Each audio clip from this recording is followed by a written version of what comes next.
Hello and welcome to the ESL for You podcast, the podcast that helps you improve your English skills and prepare for exams.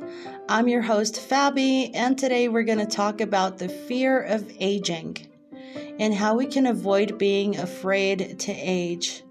So, as you already know, this is a very common and natural fear that many people have, especially in our modern society that values youth and beauty over wisdom and experience. But aging is inevitable and unavoidable. So how can we cope with it and embrace it as a positive and meaningful part of life? That's what we're going to be talking about today. And we'll also learn some new vocabulary related to this topic. And I'll give you some examples and definitions to help you remember them. So remember, you can find the transcripts for this episode and all the previous ones on my website, linked in the description of this podcast. And you can also find a link to my YouTube channel there in case you want to check it out. All right, so let's start with the definition of aging. Aging is the process of becoming older and showing the effects of time on one's body and mind. Some of the vocabulary related to aging that I have for you today is wrinkle. So I hate these. I think all women hate these. Wrinkle. A wrinkle is a line or crease in the skin, especially on the face, that is caused by aging or stress. I actually have a wrinkle right in the middle of my eyebrows. And it looks terrible, but I think it's due to stress, or that's what I want to believe, because I'm already 34, so it might be an aging wrinkle. I really don't know. Some people think it's sexy, but I don't. So, wrinkle, a line or crease in the skin, especially on the face. All right, so the next one I have for you is gray hair. I know gray hair could be like white hair because sometimes it looks white, or most of the time it looks white. So I have some students saying, hey, I have some white hair, but we actually refer to it as gray hair. So gray hair is hair that lost its natural color and became white or gray, usually as a result of aging or genetics. In my case, I want to believe it's genetics because I think I had my first gray hair when I was 15 years old. So now my entire head is gray or full of gray hair. But, well, that's what hair dye is for, right? Now I'm blonde.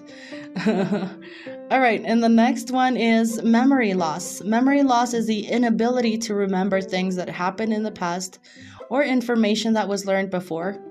Yeah, sometimes I suffer from memory loss, but remember that's not always because of aging. It could be because of stress too, or even because of, COVID-19. Sometimes it makes you forget things. Okay, and the next one is arthritis. Arthritis is a condition that causes pain and inflammation in the joints, especially in the hands and knees and hips. So sometimes my wrists hurt, and that's very painful because I've been playing the guitar for so long, the piano, and using the keyboard on my laptop, my computer, whatever. So that could also cause arthritis, I think. And of course, aging and gluten. If you add gluten to your diet, then you might suffer from arthritis too. So, well, for example, I'm going to give you some examples of these words in use. She had wrinkles on her forehead from frowning so much. I think that's my problem. I frown a lot. So, well, and the next example is he started to get gray hair when he was in his 40s. Lucky him. I started to get gray hair when I was in my 15s. In my teens. So, well, next example. He suffered from memory loss as he grew older. He forgot names and dates easily. She had arthritis in her fingers from playing the piano for many years. All right, so these are all examples of how you can use the vocabulary that I just provided you with. Okay, so let's continue. The fear of aging is also known as Gerascophobia. Yeah, it's a long and strange word. Gerascophobia, which comes from the Greek words geron, meaning old man, and phobos, meaning fear. It is a type of anxiety disorder that causes excessive worry and distress about getting older and losing one's physical and mental abilities. Some of the symptoms of Gerascophobia, or fear of aging, are avoiding mirrors. Yeah, sometimes I do that, to be honest. Avoiding mirrors or photos that show signs of aging. I usually delete all my photos in which I look older because I'm like, oh no, I'm a gerascophobic. I'm afraid of aging. So, yeah, that happens. And the next symptom is obsessing over one's appearance or health. Like, I need to look perfect. I need to be as healthy as possible. I need to eat healthy, do exercise, and I just started in my 30s. Yeah, so that is another symptom of gerascophobia. And seeking cosmetic surgery or treatments to look younger, isolating oneself from social activities or relationships. I've done that before, to be honest.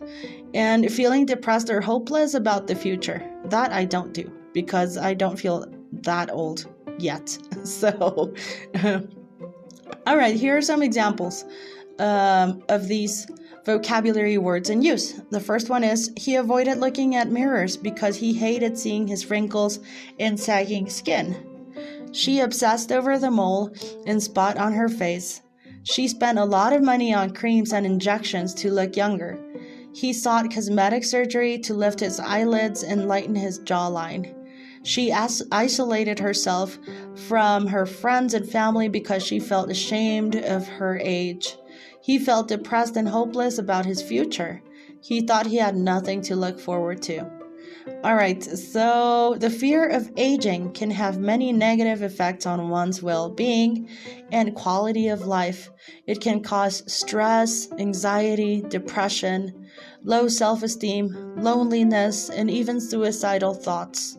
It can also prevent one from enjoying the present moment and appreciating the benefits of aging. Yes, there are some benefits to aging because you will be wiser and more experienced. You will be mature in some cases or most cases, because I've met some old people who are not mature. Well, you will have a sense of gratitude and perspective.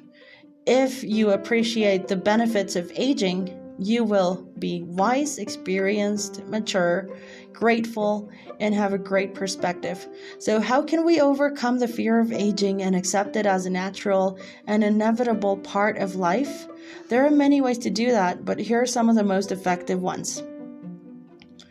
Right, so the first thing that you can do to avoid fear of aging is change your mindset. Change your mindset. Instead of seeing aging as a loss or a decline, see it as growth and transformation. Aging is not a disease or a defect. It is a normal and healthy process that happens to everyone. It's happening to me. I'm 34, and someday it's going to happen to my niece. She's only 17, half my age. So it's going to happen to all of us. It is not something to be ashamed of or afraid of. It is something to be proud of and confident of. Aging does not mean you're less valuable or less capable. It means you are more experienced and wiser. Aging does not mean you have less opportunities or less happiness. It means you have more choices and more appreciation. Even though, being a woman is different from, being a man because, that it's obvious, it's evident. But I mean, aging as a woman and aging as a man are entirely different, because I think men expect women to look good in their 40s and their 50s, but women don't expect men to look, as they did in their 20s when they're 50 or 40. So, that's another topic for some other day. So, and the next step I have here to avoid fear of aging is challenge your stereotypes. Instead of believing the negative stereotypes about aging that are often portrayed in the media or society, challenge them with positive examples and facts. Aging does not mean you're weak or frail. Many older people are strong and fit. It's true. Many aging people are strong and fit. Look them up. There's this 90-year-old woman who is still like a bodybuilder, and she lifts weights and her body looks amazing. She looks so happy.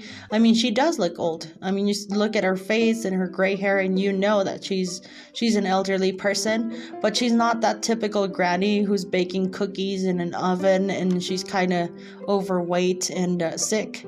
She is strong and fit. So Google some strong and fit elderly people. You'll be surprised.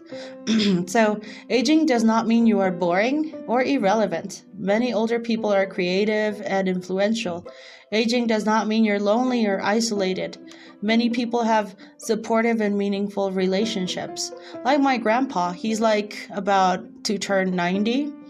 And he still dances rock and roll, he still goes for a walk. Sometimes he suffers from a little memory loss, but he's okay. Okay, the next tip I have for you is cultivate your interests. Instead of focusing on what you can't do or what you have lost due to aging, focus on what you can do or what you have gained due to aging. Aging does not mean you have to stop learning or growing. You can always pursue new hobbies and interests. So don't be afraid to age, people. It is something really, really supernatural that is going to happen to all of us. All right, so, well, thank you so much for listening to this podcast episode today.